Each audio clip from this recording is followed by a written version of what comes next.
자, 이제 선거는 끝났습니다. 이번에 이 사전투표의 열기가 아주 뜨거웠죠. 근데 김 기자, 특정 어느 진영에서 이 사전투표와 관련해서 뭔가 의심하고 있다? 그렇습니다. 이번 총선에서요, 사전투표함이 열리면서 뭔가 변수가 돼서 당락이 뒤바뀐 사례가 있었다. 이게 지난주에 설명을 해드렸는데요. 일부 보수 유튜버들 사이에서 사전투표 조작설, 이런 게 제기됐습니다. 관외 사전투표 비율이 너무 이렇게 똑같은 것 아니냐, 이런 의혹인데요. 일단 목소리로 직접 들어보시죠. 그래서 조사하면 조사할수록 그럼요. 이건 이제 의심이 점점 확신으로 바뀌고 있는 그런 상황입니다. 문제가 63% 대 36%. 네. 그대로 나와요. 더불어민주당은 사전투표에서 네. 63%를 얻도록 돼 있고 미래통합당은 사전투표에서 36%를 얻었다. 인천 지역 전체 평균이 그렇습니다. 저희가 서울 지역 전체를 놓고 또 다시 한번 계산을 했는데 이 숫자가 어색하지 않으세요? 서울과 경기, 인천에서 사전투표는 저런데 당일투표는 저런 비율이 안 나옵니다. 사전투표가 저런 식으로 나올 거면 당연히 당일투표도 일정한 비율이 나와야 되는데 네. 전혀 다릅니다. 전혀 달라요. 이 정도 숫자가 되면 법원이 증거부전 신청을 받아줘가지고 네. 수개표를 하면 됩니다. 수개표도 중요하지만 프로그램을 지금 압수수색해야 된다는 거예요. 네, 프로그램. 서버를. 서버를. 사전투표 의혹에 제기되는데 여기에 세월호 막말 논란으로 제명돼서 후보 자격을 잃었던 차명진 전 후보도 가세했습니다. 아니, 난 처음에 안 믿었는데 최소 12곳에서 사전선거 결과가 이상하다.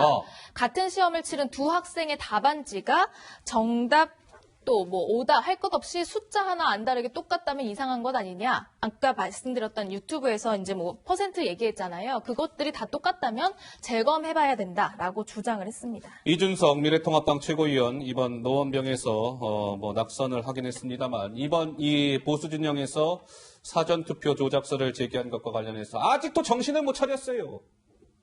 사전투표서 조작됐다고요? 그렇게 주장하는 자들 나와 맞짱 토론 한번 붙읍시다. 이준석을 박살낼 좋은 기회입니다. 맞짱 토론을 제안하고 나섰습니다. 이번 논란 최소영 평론가 어떻게 보세요? 자, 이건 정말 시험을 본인들이 망쳐놓고 채점 잘못해가지고 시험 망쳤다고 선생님한테 호통치는 그런 격이에요. 이러면 안 되는 거죠.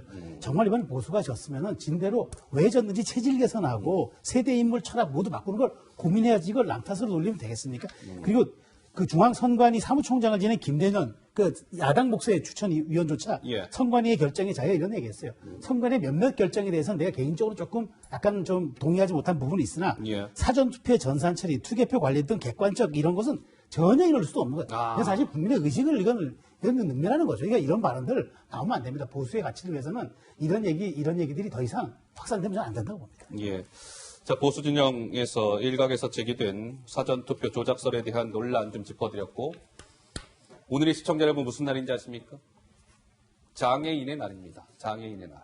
장애인의 날을 맞이하여 정치데스크가 하나의 뉴스를 준비했습니다. 그 뉴스의 주인공은 이 영상 속에 담겨 있습니다. 확인해 보시죠.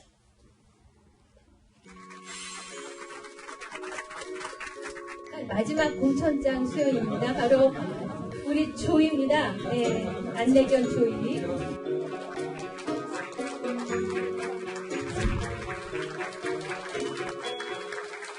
가족이자 실체한 부분이라고 할 수도 있고요. 당연한 게 아닐까 생각해요. 법을 제정한 국회에서 어떤 논란의 거리가 된다는 것 자체가 어불성설이 아닌가 합니다. 문제제기 됐다는 것 자체가 상당히 의문스럽죠.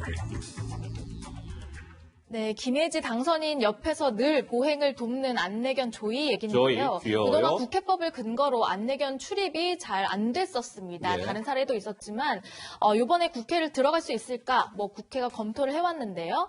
허용하는 가닥이 잡혔다고 합니다. 국회 관계자는 국회 사무처가 문희상 국회의장에게 조이의 국회 출입 여부에 대해서 긍정적으로 보고했고 일단 허용하는 그 가닥이 잡혔으나 공표 자체는 차기 국회의장이 하도록 계획하고 있다. 이런 답변이 나왔다고 합니다. 네, 미래한국당의 시각장애 피아니스트 이번 총선에서 이제 당선이 됐죠. 저 조이 보세요, 조이.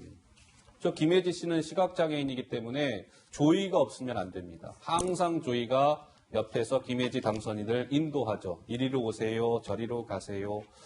근데 국회에서는 그동안 관행적으로 저 안내견의 출입을 막아왔기 때문에 김혜지 당선인 때부터는 어찌 될까? 이제 이게 관심이었는데 안내견의 국회 출입이 허용될 것 같다. 이게 이제 뉴스인 거죠. 장애인의 날을 맞아서. 우리 최진원 장 어떻게 보세요?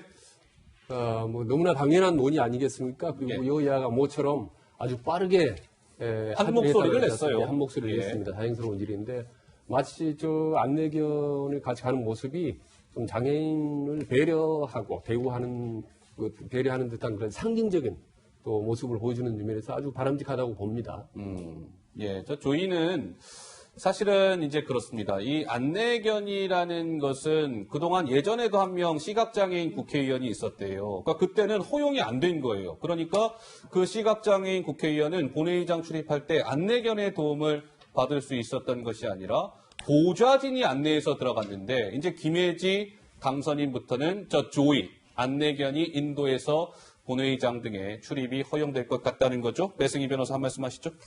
예전과는 많이 달라진 것 같아요, 인식이. 그래서 이 동물에 대한 인식도 많이 달라졌고, 또 장애인을 바라보는 우리 사회의 모습도 많이 달라졌기 때문에, 이거 뭐 배려를 하는데 여야는 없을 거라고 생각이 듭니다. 그래서 이 논란 자체가 된 것도 지금 이 시대에 굉장히 놀라운데, 이걸 뭐 허용 한 해 만에 했다는 그런 것 자체도 국회가 좀 반성해야 될 모습이라고 생각을 합니다.